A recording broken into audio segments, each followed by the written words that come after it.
Hello students, Sarfina Upadhyay.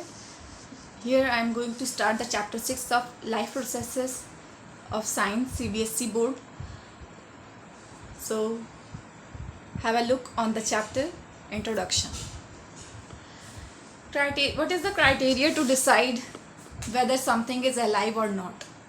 The most important criteria to decide whether something is alive or not is decided by its movement. Okay, when something is in movement, it means it is alive. All living organisms move without the help of any external help. Some movements are easily visible, like the movements of body parts. Some movements are not easily visible, like the molecular movements. The molecular movements in cells and tissues is necessary for life processes. Okay, so अगर किसी body living organism है, it has movement, it means the living organism is alive. It is seen by its movement. Basically, we judge a living organism is alive or not by its movement.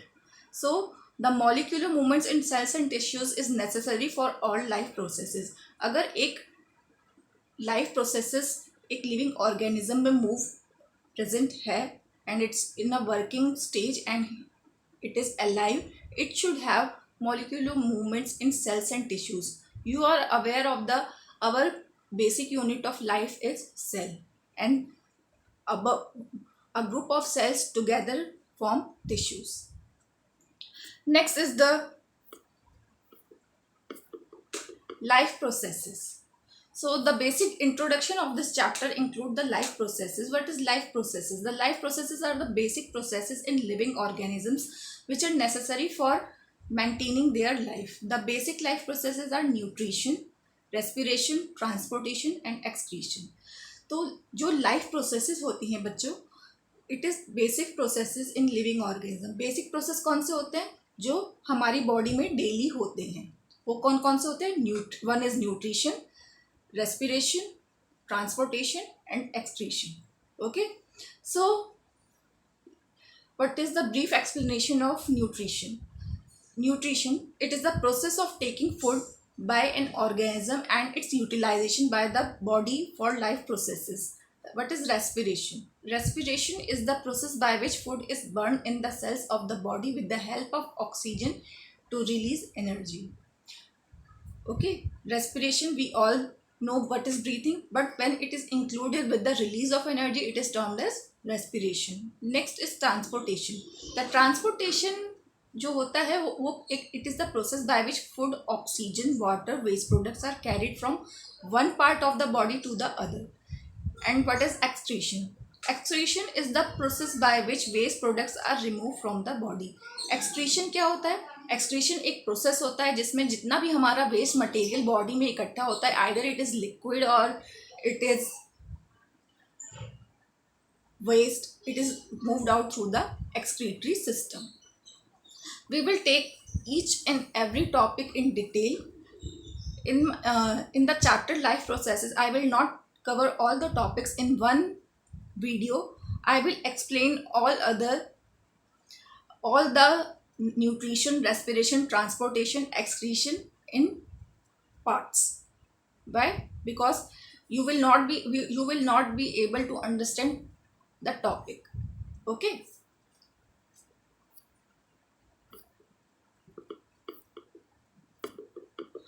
first is nutrition. What is nutrition? The nutrition is the process of taking food by an organism and its utilization by the body to build the body for growth, to repair the damaged parts of the body and for energy. अब एक एक word का meaning कितना significance है. Nutrition is the process of taking food by an organism and its utilization. जो nutrition एक ऐसा process होता है जिसमें हम फूड इनटेक करते हैं and it is utilize by our body to build the body. किसके लिए ज़रूरी होता है? For growth, to repair the damaged parts of the body and for energy.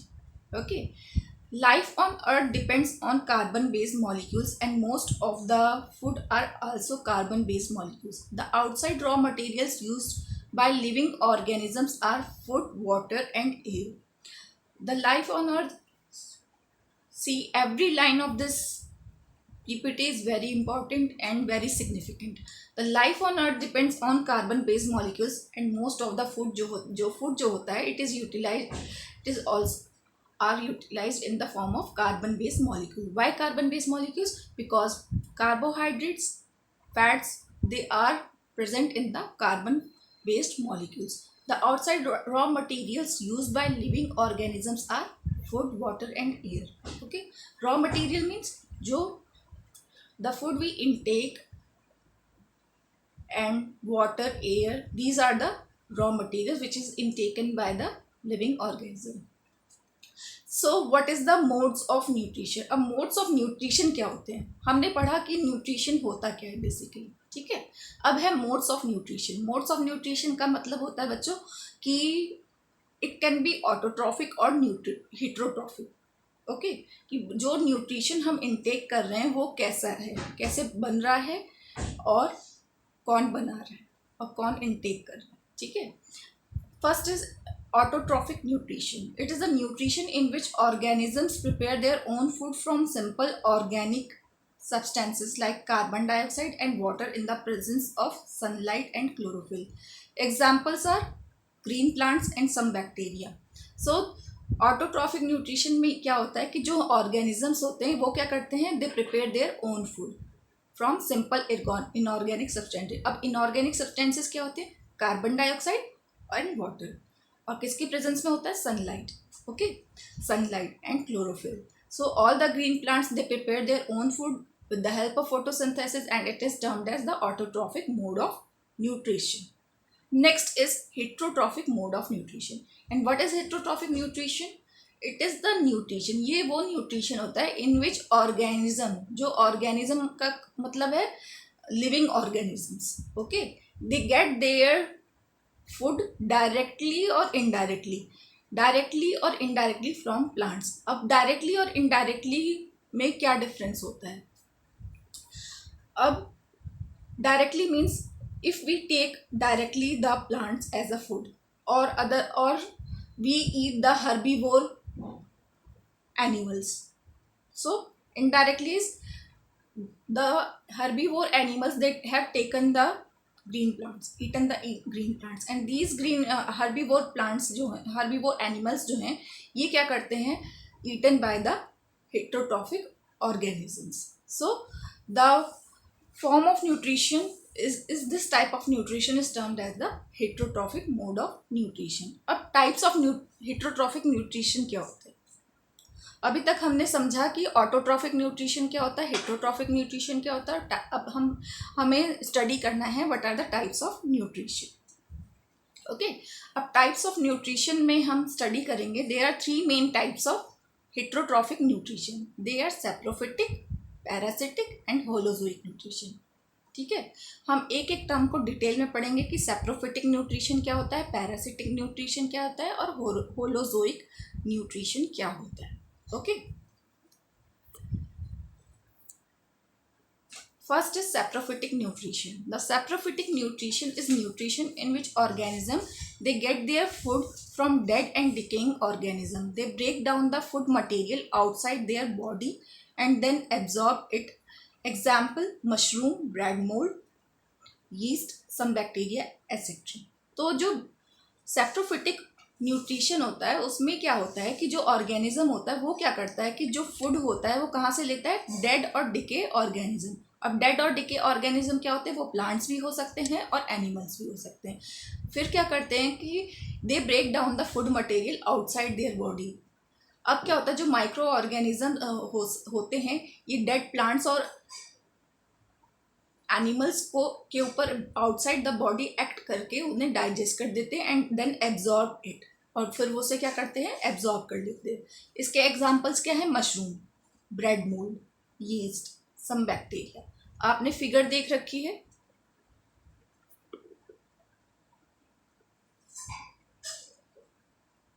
Here is